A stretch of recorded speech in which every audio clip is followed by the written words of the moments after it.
नमस्कार, मी प्रियाज कॉर्नरमध्ये आपलं खूप खूप स्वागत करते. आज आपण मार्गशीर्ष महिन्यातील लक्ष्मीपूजेची मांडणी कशी करायची आहे त्याविषयीची माहिती बघणार आहोत. चला तर मग आता आपण सुरुवात करूया. सगळ्यात पहिले आपल्याला जिथे पूजा मांडायची आहे ती जागा स्वच्छ पुसून घ्यायची आहे. त्यानंतर तिथे एक चौरंग बांधून त्यावरती एक लाल रंगाचं वस्त्र अंथरून घ्यायचं.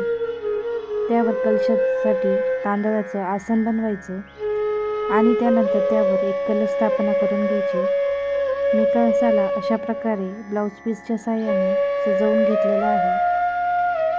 या कलशामध्ये पाणी घालून त्यामध्ये ₹1 नाणं आणि सुपारी टाकून घ्यायची. त्यात हळदी, कुंकू, अक्षता, फुले वाहून घ्यायची. त्यावर आंब्याची पानं ठेवून त्यानंतर त्यावरती एक श्रीफळ स्थापन करून घ्यायचं. अशा प्रकारे आपली कलश स्थापना करून झालेली आहे.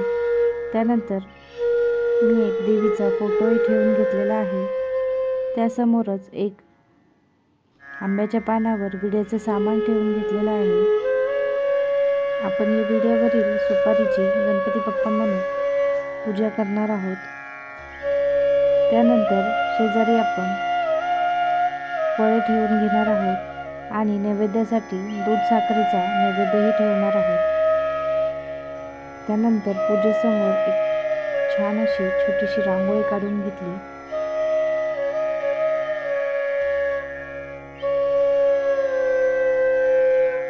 या पूजेची मांडणी ही खूप सोपी असते. हे व्रत कोणत्याही सुवासिनी किंवा कुमारिका करू शकतात. या व्रतामध्ये दिवसभर उपवास केला जातो आणि संध्याकाळी देवीची आरती करून नैवेद्य दाखवून उपवास सोडला जातो. अशी आपली छानशी पूजेची मांडणी करून झाल्यानंतर देवासमोर दीप दाखवून घ्यायचा आहे. त्यानंतर आपल्याला लक्ष्मी व्रताचे पुस्तकातील कहाणी वाचून घ्यायची आहे आणि त्यानंतर देवीची आणि गणपती बाप्पांची आरती करून घ्यायची आहे. त्यानंतर संध्याकाळच्या वेळेस पुन्हा आरती करून देवाला नैवेद्य दाखवून उपवास सोडायचा आहे. तुम्हाला माझा आजचा हा व्हिडिओ कसा वाटला मला कमेंट बॉक्समध्ये नक्की सांगा आणि माझ्या चॅनलला सबस्क्राईब करायला विसरू नका.